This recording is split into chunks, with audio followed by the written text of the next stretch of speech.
Hey everyone, and welcome to this explainer. Today we're doing something a little bit different. We're looking past the dry history, the standard dates and facts about stone and sand. Instead, we're going to literally try to put ourselves inside the mind of an ancient Egyptian priest. We really want to immerse ourselves to understand the spiritual blueprint behind the most enigmatic structure on Earth. I want you to just picture this for a second. You're standing completely alone in the middle of a burning desert, and it's midnight. The wind completely silent. The stars are hanging right above you, almost like frozen eyes staring down. And rising up out of the absolute darkness right in front of you is this giant monument, older than practically every civilization on Earth. But here's the thing.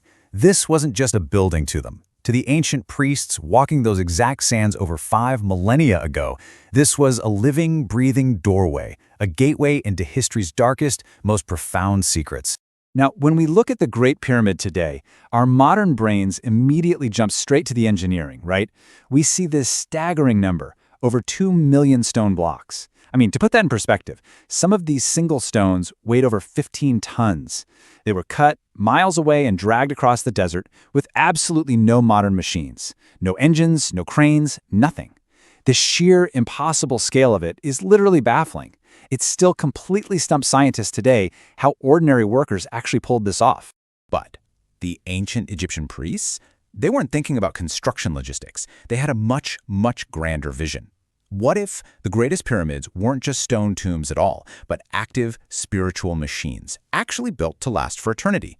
If we really want to understand the pyramid, we've got to stop looking at it as just a giant graveyard. We need to pivot our perspective and see it exactly how the priests did, as a highly functional, perfectly calibrated doorway for a journey that was, quite literally, just beginning.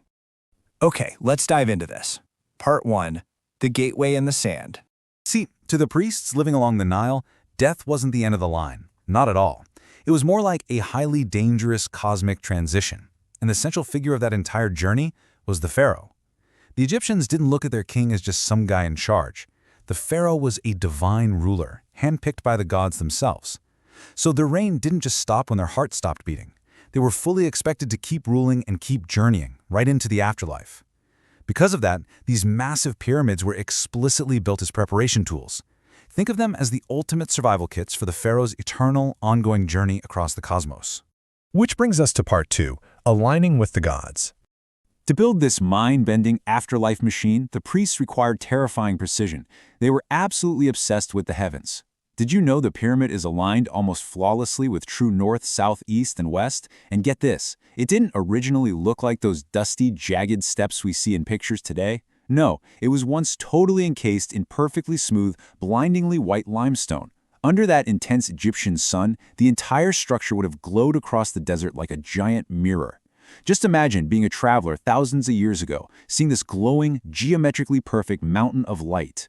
It must have projected immense, almost terrifying power. But all of this wasn't just to look pretty. It was a literal map. If you go deep inside the pyramid, there are these incredibly narrow, perfectly straight star shafts. And they are not random. One of them actually aligns almost perfectly with Orion's belt. Now, why on earth does that matter?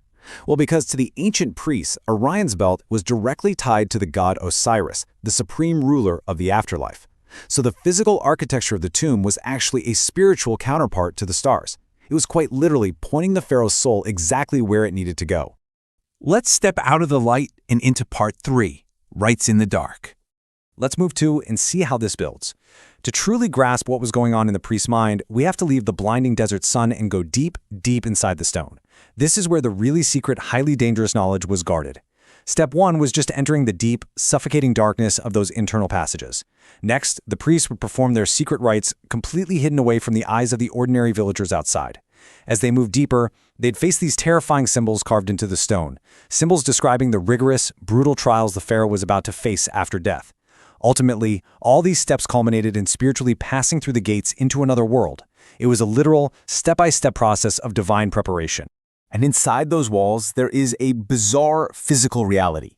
Even today, visitors and scientists notice this unnatural, eerie stillness inside the chambers. Your footsteps echo in completely unexpected ways. A super soft whisper, it can travel perfectly clear across a narrow passage. But then, a loud noise might just suddenly vanish into dead silence. It's an acoustic anomaly that is honestly unlike anywhere else on Earth. and scientists are still studying it today. Which forces us to ask a pretty haunting question. Did the ancient architects intentionally design the pyramid's shape to create these specific acoustic effects? Just imagine being an ancient priest in that absolute crushing darkness. Your mind, your senses, they're being actively manipulated by the very architecture of the tomb around you, while you're conducting the most sacred, high-stakes rites of the afterlife. It was an environment custom designed to bridge the gap between the mortal mind and the divine. Let's bring it back to today with part 4, the eternal echo. Let's step out of the ancient past for a second and look at how the intense mystery and energy of this spiritual machine actually lingers today. It's crazy how this has survived the test of time. 5,000 years ago, the pyramids are built as these eternal symbols. Then, flash forward to 1922, Howard Carter discovers the untouched tomb of Tutankhamun, and suddenly, stories of a terrifying curse just completely explode globally. And the mystery hasn't stopped there. Just in recent years, scientists using super advanced scanning tech peered straight through the solid stone of the Great Pyramid and found a giant, untouched hidden void. A massive empty space that literally nobody knew existed. It feels like every new answer we find just creates 10 more questions, right? We've still got those enduring rumors of the curse of the Pharaoh, fueled by early explorers dying of mysterious illnesses, like infected mosquito bites, right after entering the tombs. Then we have modern experiments showing really unusual electromagnetic activity deep within the stone, interacting in strange ways with the Earth's natural energy fields. And high above us right now, satellite images are spotting patterns in the sand, hidden ruins and underground tunnels that suggest, honestly, we have barely even scratched the surface. All of this brings us to a really profound realization. The pyramids were designed to survive forever, to send a message across time. Think about that for a second.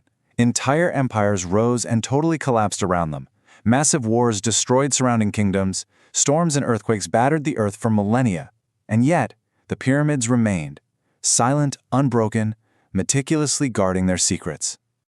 So, as we wrap up this explainer, I want to leave you with one final provocative thought.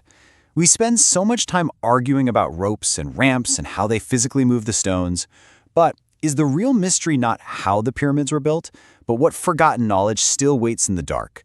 Somewhere inside those sealed walls, untouched by human eyes for thousands of years, the ultimate secrets of the ancient priests, the stars, and the afterlife might still be resting silently right beside forgotten kings. Thank you so much for joining me on this incredible journey today. Keep questioning, keep learning, and I will see you in the next explainer.